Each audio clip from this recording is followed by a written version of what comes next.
વડોદરા મહાનગરપાલિકાની વડી કચેરી ખાતે આજરોજ ટાઉન ડેવલપમેન્ટ શાખાની બેઠક મળવા પામી હતી। વડોદરાના નાગરિકોના સુખાકારી માટે કામ કરતી વડોદરા મહાનગરપાલિકા દ્વારા અનેકવાર પ્રજાલક્ષી કામો હાથ ધરવામાં આવતા હોય છે। ત્યારે આજરોજ વડોદરા મહાનગરપાલિકાની વડી કચેરી ખાતે ટાઉન ડેવલપમેન્ટ શાખાની અગત્યની બેઠક મળવા પામી હતી, જેમાં એક જ એજન્ડાને લઈને નિર્ણય લેવામાં આવ્યો હતો। સમિતિના અધ્યક્ષ તરીકે ઘનશ્યામ પટેલ દ્વારા જણાવવામાં આવ્યું હતું કે માણેજા ગામ ખાતે આવેલી એબીબી કંપનીના કમ્પાઉન્ડ તથા બાંધકામમાંથી પ્રસાર થતા 30 મીટરના રોડનું અમલીકરણ થઈ શકશે તેમ ન હોવાથી તેને રદ કરવામાં આવે છે। જ્યારે ગુજરાત સરકાર અને કંપની દ્વારા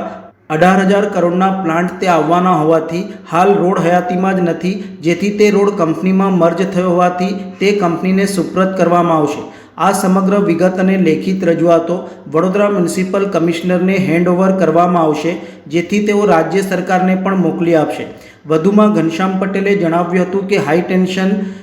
લાઇન નીચે આવેલા દબાણોને દૂર કરવાની પણ ચર્ચા સમિતિમાં કરવામાં આવી હતી, જેમાં હાઈ ટેન્શન લાઇન નીચે 18, 24 અને 36 મીટરનો રોડ હોય તો તેવા રોડ પરના દબાણો દૂર કરવામાં આવતા હોય છે। ત્યારે અમારા વિસ્તારમાં પાણીની લાઇન નાખવામાં આવી છે અને ત્યાં દબાણો હોવાથી તે કાર્ય પૂર્ણ થવામાં વિલંબ થઈ રહ્યો છે, જેથી જે દબાણ છે તે પણ વહેલી તકે દૂર થાય તેવી ચર્ચા આજની બેઠકમાં કરવામાં આવી હતી। આવનારી બેઠકમાં 5 મુદ્દાઓ સાથે ચર્ચા વિચારણા કરવામાં આવશે, તે સંદર્ભે પણ માહિતી આપી હતી। આજ રોજ ટાઉન પ્લાનિંગ સમિતિની મિટિંગની અંદર ફક્ત એક જ કામનો એજન્ડા હતો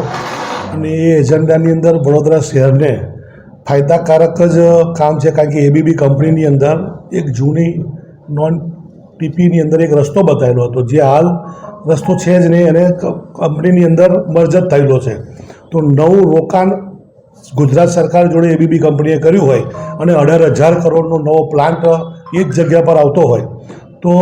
એ જગ્યા પર જે જૂનો રોડ જે છે એ અત્યારે હયાત છે જ નહીં, કંપનીની અંદર જ છે। તો એનું નોટિફિકેશન બહાર પાડી અને આજરોજ આ ટાઉન પ્લાનિંગ કમિટી એ રોડ કંપનીની અંદર આપી દઈ અને નવો પ્રોજેક્ટ જે શરૂ કરવા માગે છે એ લોકો એના માટેની મંજૂરી માટે હતો અને જે અમે લોકોએ એ દરખાસ્તને આજે મંજૂર કરી કમિશનરને આગળ મોકલી અને એ ગુજરાત સરકારમાં મોકલશે।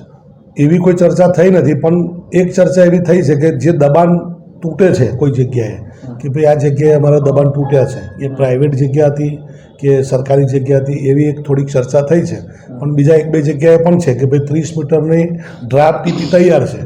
તો ત્યાં આગળ ડ્રાફ્ટ ટીપી છે તો ત્યાં આગળ આપણે દબાણ હોય તો એ ખુલ્લો કરી અને 30 મીટરનો રસ્તો ખુલ્લો કરવો। કોઈક જગ્યાએ હું પોતે જ વિચારીશ કે ભાઈ મારા વોર્ડની અંદર પાણીની ટાંકી, પાણીની લાઈન અને બધી જ જગ્યા બધું મંજૂર થઈ ગયું છે, ફક્ત 4 કે 5 ઘરો માટે થઈ અને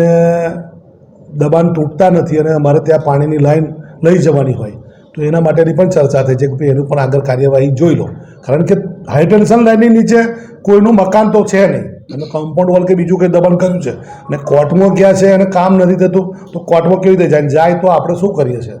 એ હોવું જ ના જોઈએ, કારણ કે કાયદો છે કે હાઈ ટેન્શન લાઇનની નીચે કાયદેસર 18 મીટર, 24 મીટર, 30 મીટર કે 36 મીટરનો રસ્તો જ હોય છે, તો જેટલો પણ રસ્તો હોય એટલો ખુલ્લો કરી અને આગળનો કાર્યવાહી કરી। તો પેન્ડિંગ કામો બી કંઈ બાકી છે તમારા? પેન્ડિંગ કામો કોઈ છે નહીં, પણ આગામી